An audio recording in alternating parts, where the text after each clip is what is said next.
All right, we're getting ready for me and Wendy's wedding. I'll show you how to decorate all this stuff up. We're gonna put them sides up, kind of keep the weather, since this South Louisiana, you never know what it's gonna be tomorrow. Even the weatherman will tell a lie. So here we are, put a few sides up, kind of cover our behind, get ready for the Saturday throwdown, prime rib and lobster. All right, in order to do one of these throwdowns, it ain't no easy thing. You gotta get it all decorated. As you see, I don't really have one of them wedding halls, but this is where we park our equipment and keep it out of the weather, load and unload as we do the events. But now we're going to turn this into a wedding hall. Look how easy this is. Put a cable across it, string up some tent sides, we got it going on. And then we got to set up all the tables and chairs and put all the cutesy decorations, so hopefully Wendy don't tear my behind up as we get this thing done. Now, it's time to start the real decoration. We done got basics laid out, format, how we're going to do the job. And now it comes time to putting all the little cutesies up. If you kind of look at the trees, we ended up putting some of the poinsettias into the flock trees back behind it and decorate some of the bottoms like over here where the poinsettias kind of cover up the base of the tree. All this quick and easy on decorations. That's the way you do it, quick and easy. Now we're going to have a little decorative thing that goes with the prime rib. You know, you go to one of them high-dollar steakhouses, they always got a cute little veggie that goes with the steak to do a decoration. I have a long green bean, and we take the juice out of the can. You know, it's a canned bean, very simple to do at home, and put it in a pot.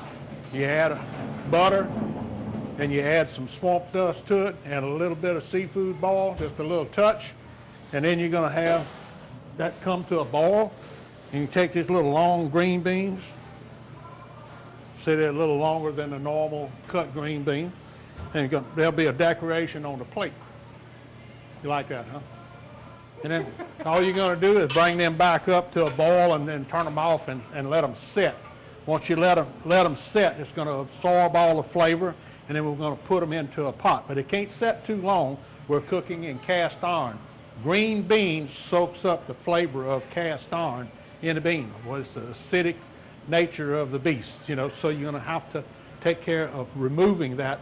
Once it starts setting, then remove it, put it in a pan, keep it hot, and that way it keeps absorbing the flavor of the seasoning that you put into it. All right, what we're doing now, I got a big block of Swiss cheese I'm cutting up to make the crab mornay with. It's going to take, I got some yellow onions in the pot with water, just clarifying itself, kind of tenderizing. And then I'm going to put a cream cheese into it. But I got this kind of getting warmed up, softening up some, so that'll go in the pot shortly. Then once I get that done, I'm going to mix a little half and half cream with some flour and put that in the deal. It's got swamp dust in it already, got a little seafood ball in it. Then once the flour starts thickening up and get through boiling, you take the Swiss cheese, you're going to drop it in there a few pieces at a time so it starts melting and blending in. Then I have some cilantro and some parsley and shallot tops. That's your little green onion top. And we're going to put that in and fold that in along with the crab meat. The crab meat and that just kind of blends together. You don't want to mix it real hard, but you'll sure enjoy the flavor. Yeah, I'm moving all around this kitchen. I'm having a tough time with Franklin keeping up with me. I'm from one end to the other. I got to take care of prime rib got potatoes doing his thing, crab mornay happening, and decorating for the last finished touches for the wedding. I got all the bar, little lemons and limes and stuff to cut up. Got other fruit scattered around. Oh, great party today. It'll all come together by 3 o'clock today. You watch it happen. Yeah. Close your door. There we go. We got the first pan of racks out, ribeye racks out.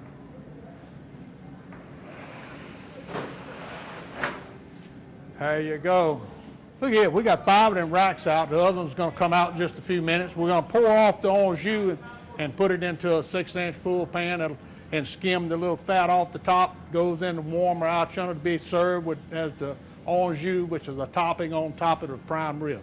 All right, I got the pots going inside, so I got to go in and tend to that. I took the beans out just a few minutes ago. I got one batch of potatoes almost ready. I'm just waiting to stick that little knife in it and check it out, make sure it's good and tender.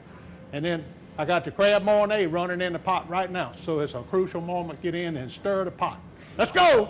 Here we're going to put the cream cheese in there with the onions after they kind of tenderized, clarified, and let it kind of cook down some. Cream cheese is just about finished melting. Once that last little bit finished melting down, we're going to pour in the half and half and flour mixture, which I got whipped up over here. Got all the little clumps melted in, and we're going to pour it in just a minute. So these are done then? These are done.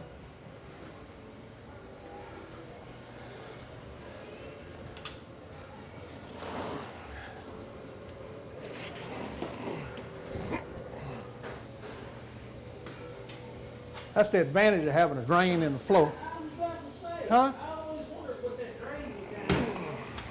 That's it. Where's all my tater wrappers at? You supposed to have somebody wrap them? That's what they said. They was going to wrap potatoes. So do it by the corner, All right, like that. Roll. got it. A lot faster, easier. All right. Get your 2 or 3 out there. Put them in the ice chest over here so they stay hot. They're getting close. If Franklin swing around, you see the bread proofing in the proofer right there. Right up in the cabinet. He got it going on. We're fixing to bake that up. It ain't gonna be long. It's getting close to being the right size. Proof that thing right on out. I'm gonna pour this little half and half mixture in and get that kind of stirred up and doing this thing of thickening. As it cooks up, it's gonna thicken some.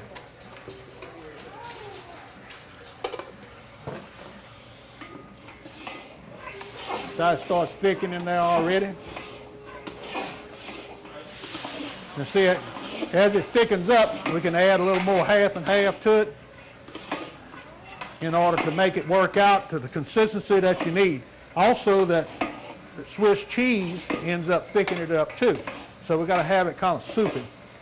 But I'd rather have a little at a time and make sure it's not too thin, and at the last minute have to do something about it, you know. Yeah, everybody worried about being on a diet. Me, I don't care. As long as it's good, hey, when it's good, we got to do the deal. That ain't anybody's Yeah. going on a diet. We have to interrupt this part of the program. We get time to put some bread in. You got to get the bread going. Hit a proof. Here it goes, ladies and gentlemen.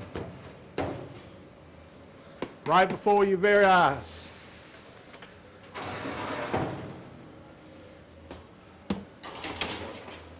All right.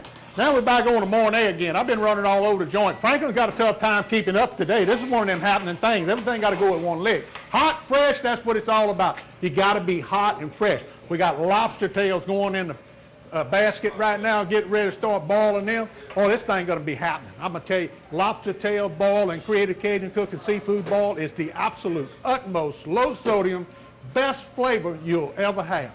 Try you some today. Available at all the local stores. All right, we're fixing to add a little shallot tops to this thing here. It's just got just a little more cooking left to do to bring the temperature up. It gets about 160, and then that's the end of the conversation on it. Well, all we got to do is throw these in after that. It'll drop the temperature down to about 145, and then it'll go in the warmer out and maintain at 140 degrees Fahrenheit. Food's ready. Now let's get you ready, Jimmy. Yeah, and the next time you see me, I'm going to be in one of them bucket suits, and I'm going to say, I do.